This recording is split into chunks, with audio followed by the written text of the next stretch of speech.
9편 암 재발 방지를 위한 세 번째 원칙, 신체를 활성화하라. 운동과 신체 활성화. 암 재발을 막는 신체 활성화 방법으로 운동이 좋다는 사실은 아무리 강조해도 지나침이 없습니다. 어떤 운동을 선택할 것인가에는 지혜가 필요합니다. 걷기와 사이클, 가벼운 체조, 가벼운 헬스는 누구나 가능합니다. 체력에 자신이 있는 사람은 등산이나 수영이 바람직합니다. 볼링이나 골프도 환자에게 바람직한 운동입니다. 특히 자세를 똑바로 펴고 걷는 것은 자세 자체를 교정하는 이점이 있을 뿐만 아니라 운동 효과도 증대시킵니다. 일단 어떤 운동을 할 것인지 선택한 다음에는 꾸준히 하되 자신에게 적절치 않다고 판단이 되면 과감하게 바꾸는 실험 정신이 필요합니다. 자신에게 적합한지를 가장 잘 알 수 있는 사람은 바로 자기 자신입니다. 운동의 강점은 신체의 정상화 작용입니다. 심폐기능을 강화하는 것은 물론이고 콜레스테롤, 혈압, 혈당을 떨어뜨리고 엔도르핀 생산을 증대시키며 뼈를 튼튼하게 합니다. 스트레스 해소에도 탁월한 효과가 있고 무엇보다 신체에 대한 자신감을 회복시킵니다. 즉 신체적 정신적 건강을 같이 증진시킨다는 일석이조의 강점이 있습니다. 특히 암 환자의 경우 면역 기능을 회복시킬 뿐만 아니라 그동안 스트레스에 눌려있던 종양 억제의 유전자가 회복되어 드라마틱한 치료 효과를 낼 수 있다는 주장도 있습니다. 어떤 형태로든지 자신에게 맞는 운동 한두 가지를 선택해서 꾸준히 해야 합니다. 운동의 생명은 적합성과 지속성입니다. 운동을 위한 운동이 아니라 신체 활성화와 최상의 컨디션을 위한 운동이어야 합니다. 운동을 지속적으로 하려면 반드시 짝이 있어야 합니다. 자기 스스로를 운동할 수밖에 없는 상황으로 몰고 가야 운동을 지속적으로 할 수 있습니다. 어떤 형태로든지 신체 활성화 요법을 시행하여 면역 기능을 높이고 혈액순환을 정상화시켜 혈액이 암으로 공급되는 것을 차단하십시오. 온냉교대법과 신체 활성화. 니시 요법으로 유명한 일본의 와타나베 박사를 찾아갔다가 병실의 구조가 특이한 것을 발견했습니다. 그 병원은 말기 암 환자의 5년 생존율 80%를 자랑하는 병원으로 식이요법과 운동요법으로만 암을 고치는 것으로 잘 알려져 있습니다. 병원에는 병실마다 냉탕욕조와 온탕욕조가 있어서 모든 환자에게 온냉교대법을 시키고 있었습니다. 반갑게 저를 맞이한 와타나베 박사가 그 이론적 배경을 설명해 주었습니다. 암은 산소가 공급되는 곳에서는 자랄 수가 없어요. 그래서 몸 구석구석에 모세혈관이 확장되어 산소가 들어가야 합니다.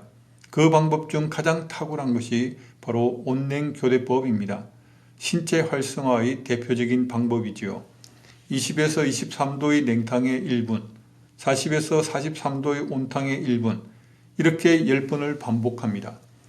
그러면 모세혈관의 팽창과 수축이 극대화되면서 온몸에 산소가 공급됩니다. 정말 기가 막힌 방법이에요. 온냉교대법을 하면 평소에 혈액순환이 되지 않던 곳까지 혈액이 공급되어서 암 재발을 막을 수 있습니다. 혈관의 수축과 팽창이 극대화되면서 혈액순환을 극대화시킵니다. 체력이 떨어지고 상황이 어려우면 사우나나 반신욕만 해도 좋습니다. 최근 국내외 연구에 의해 목욕이 스트레스 해소에 탁월한 효과가 있다는 것이 증명되고 있습니다. 특히 온냉교대법이 온욕에 비해 효과가 월등하다고 합니다. 아무리 힘이 없는 환자라도 그대로 누워있지 말고 목욕을 하십시오. 의기소침하면 목욕탕으로 가십시오.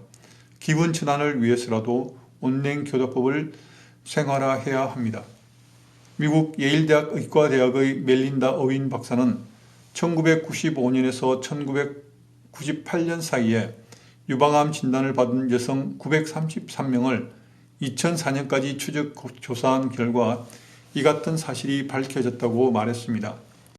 어윈 박사는 지난 20여 년 동안 발표된 연구 결과들을 보면 운동이 유방암 위험을 최고 40%까지 감소시키는 것으로 나타나고 있지만 유방암 진단을 받기 전에 운동한 것과 진단을 받은 후에 운동한 것이 모두 유방암 생존율을 연장시키는 효과가 있다는 사실이 새롭게 밝혀졌다고 말했습니다.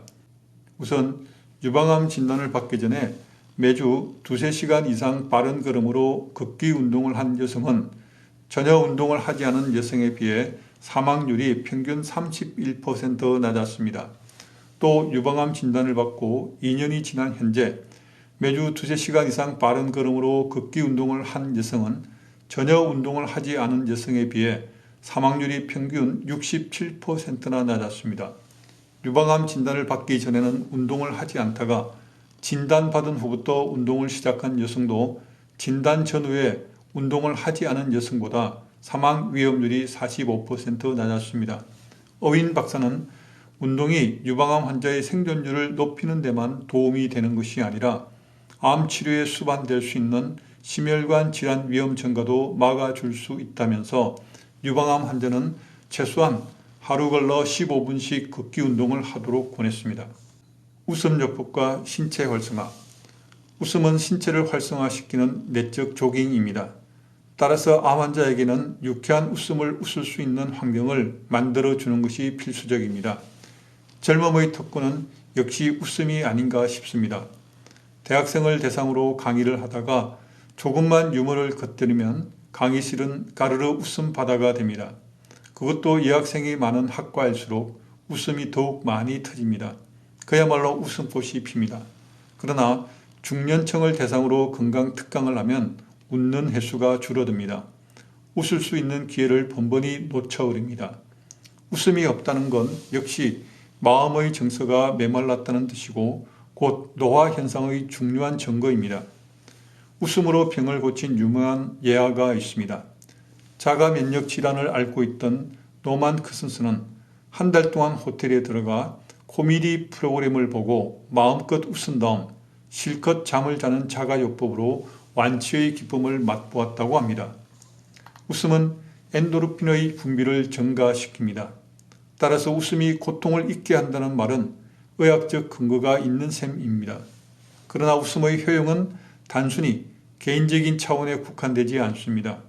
웃음은 긍정적인 분위기를 만들어냅니다. 웃음은 전염성이 있습니다. 웃음은 코티졸이라는 호르몬의 과다 분비를 방지하여 스트레스를 극복하는 힘을 공급해 줍니다. 웃으면 긴장이 해소될 뿐만 아니라 신진대사가 활성화되어 인체의 면역 기능이 개선됩니다. 또한 산소 섭취량을 증가시켜 세포를 활성화시킵니다. 한 잔의 시원한 탄산 음료를 마신 청량감 같다고 할까요? 맑은 공기를 마음껏 마시는 심호흡의 효과를 기대할 수 있습니다. 웃음은 일종의 피로회복제인 셈입니다. 부정적인 분위기를 긍정적으로 바꾸어 줍니다. 귀찮던 일에 새로운 의미를 부여해 줍니다. 삶의 의욕을 북돋아 줍니다. 살려는 의지에 불을 붙입니다.